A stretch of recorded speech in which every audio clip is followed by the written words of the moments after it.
ہمارے بورڈ کے سابق صدر اور عالم اسلام کے عظیم ترین امام مفکر اسلام حضرت مولانا سید ابو الحسن علی ندوی نے کلکتے کے ایک اجلاس میں، جس میں بھی شریک تھا، اس میں انہوں نے مسلمانوں سے، جس میں 5 لاکھ مسلمانوں کا مجمع تھا، اس میں انہوں نے مسلمانوں سے کہا تھا ہم حکومت سے کہیں گے، اور 1 بار کہیں گے، اور 2 بار کہیں گے، اور 3 بار کہیں گے، اور صاف صاف کہیں گے کہ آپ مسلم پسند اللہ کو ختم نہیں کر سکتے، آپ قانون شریعت میں تبدیلی نہیں کر سکتے، آپ یکساں سول کوڈ کو نافذ نہیں کر سکتے۔ اس ملک کا آئین نے ہر قوم کو، ہر اقلیت کو حق دیا ہے کہ وہ جس مذہب پر چاہے، جس تہذیب پر چاہے عمل کرے، اس کو پروپیگیٹ کرے، آپ اس کو بدل نہیں سکتے۔ ہم حکومت سے کہیں گے اور بار بار کہیں گے، لیکن انہوں نے اس کے بعد کہا تھا مسلمانوں ہم حکومت سے کہیں گے 1 بار 2 بار 3 بار، لیکن ہم تم سے کہیں گے 10 بار، اور حکومت کے اگر ہم ہاتھ پکڑیں گے تو اے مسلمانوں ہم تمہارا گریبان پکڑیں گے۔ اس کے بعد جو کچھ انہوں نے کہا تھا، میں اپنے لفظوں میں اس کو آپ سے کہنا چاہتا ہوں، کون سا قانون ہے جو آپ کو اس پر مجبور کرتا ہے کہ آپ اپنے بچوں کو اعلیٰ تعلیم نہ دلوائیں؟ کون سا قانون ہے جو آپ سے یہ کہتا ہے، بھارت سرکار کا یا مہاراشٹر سرکار کا کون سا قانون ہے جو آپ سے کہتا ہے کہ آپ اپنی شادیوں میں فضول خرچیاں کریں، آپ ذرا سے غصے میں آ کر اپنی عورتوں کو طلاق دے دیں، اور وہ بھی 3 طلاق دے دیں، جو تمام مسالک کے نزدیک حرام کام ہے؟ کون سا قانون ہے جو آپ سے کہتا ہے کہ آپ اپنے وقت کو برباد کریں، اپنے مال کو برباد کریں، اپنی آمدنی کو برباد کریں؟ کون سا قانون ہے جو آپ سے کہتا ہے کہ آپ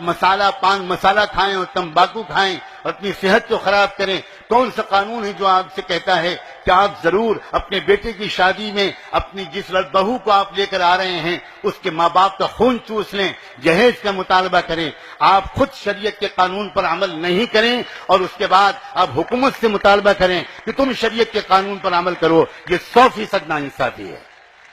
یہ 100% ناانصافی ہے۔ آج آپ کو اپنے ان گناہوں سے توبہ کر کے اٹھنا ہوگا، اور یہ عہد کر کے اٹھنا ہوگا، نہ ہم جہیز کا مطالبہ کریں گے، بلکہ مطالبہ کسی قیمت پر ہم جہیز کے لین دین نہیں کریں گے۔ آپ جانتے ہیں جس وقت وہ لگی ہوئی بارات جاتی ہے شہنائیوں کی گونج میں، آپ جس راستے سے بارات کو لے کر جاتے ہیں، کسی نہ کسی کچے پکے گھر میں اگر کسی غریب لڑکی نے تکیے میں منہ چھپا کر 2 آنسو بہا دیے کہ میرا باپ بھی مالدار ہوتا تو مجھے بھی کوئی بیاہ کر سسرال لے جاتا، ان 2 آنسوؤں کی نحوست کے نتیجے میں ہو سکتا ہے اسی رات اللہ تعالیٰ کی طرف سے فیصلہ ہو جائے کہ اس رشتے میں نا اتفاقی ڈال دی جائے گی، بے برکتی ڈال دی جائے گی، اور یہ رشتہ ٹوٹ کر رہے گا۔ پھر آپ ہزاروں بزرگوں سے تعویذ لاتے رہیے، مظلوم کی آہ کے نتیجے میں جو مصیبت آیا کرتی ہے اس مصیبت کو کوئی دنیا کی بڑے سے بڑے ولی کی تعویذ دور نہیں کر سکتی۔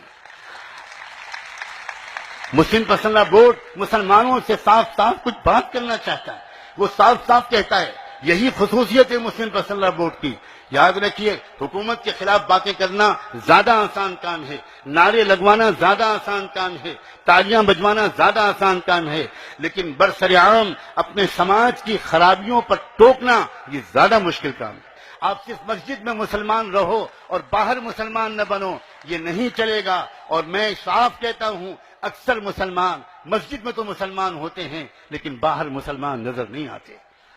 آپ نے کیوں کبھی نہیں سوچا کہ مسجد کے دروازے پر جب ہم نکلتے ہیں تو کتنی ہماری بھارت کے سماج کی نان مسلم بہنیں اور بچیاں اپنے جگر کے ٹکڑوں کو لے کر کھڑی ہوتی ہیں، اور اس انتظار میں کہ نماز پڑھ کے نمازی آئے گا، پھونک چھوڑ دے گا، میرے بچے کا بخار اتر جائے گا۔ کبھی آپ نے سوچا یا پوچھا کہ یہ بہنیں اور بچیاں آپ کے گھروں میں آ کر پھونک کیوں نہیں چھڑواتی، آپ کی دکانوں پر آ کر پھونک کیوں نہیں چھڑواتی؟ میں آپ کو اس کا جواب بتاتا ہوں، میں نے بہت سوچا ہے اور بہت پوچھا ہے۔ یہ اس کا جواب یہ ہے کہ وہ اتنا یہ بات جانتی ہیں کہ مسلمان اتنی ہی دیر تک مسلمان رہتا ہے جتنی دیر تک وہ مسجد میں رہتا ہے، اس لیے وہ مسجد سے نکلتے ہی پھونک چھڑوا لینا چاہتا ہے۔ وہ جانتا ہے کہ یہ مسجد مسلمان جس وقت دکان پر بیٹھے گا یہ بھی جھوٹ بولے گا، یہ بھی دھوکہ دے گا، یہ بھی کم ناپے گا، یہ بھی بہوؤں بیٹیوں کو دیکھے گا، اور اس وقت اس کی پھونک میلی ہو جائے گی، اس گندی پھونک سے اس کے بچے کا بخار نہیں اترے گا۔ آل انڈیا مسلم پسندہ بورڈ کی پکار یہ ہے کہ تم اپنے پورے مسلمان بنو، تم مسلمان بنو، تم مسلمان بنو۔ سچ کہتا ہوں، قسم کھا کے کہتا ہوں، اگر ہم مسلمان ہوتے تو یہ حالات آ ہی نہیں سکتے تھے، سوال ہی نہیں پیدا ہوتا۔ کیا قرآن کی وہ آیت جو ڈاکٹر قلب صادق صاحب نے یاد دلائی کافی نہیں ہے اس بات کی تصدیق کے لیے. قرآن کہہ رہا ہے اگر تم مومن ہوگے تو تم ہی سر بلند رہو گے. ہم آج سر بلند نہیں ہیں. ہم اگر ذلیل و خوار ہیں تو کیا اس کا صاف مطلب نہیں ہے کہ ہمارے ایمان میں کمزوری ہے, ہماری اسلامیت میں بہت کمی ہے؟ مسلم پرسنل لا بورڈ یہ باتیں بھی آپ سے صاف صاف کہنا چاہتا ہے.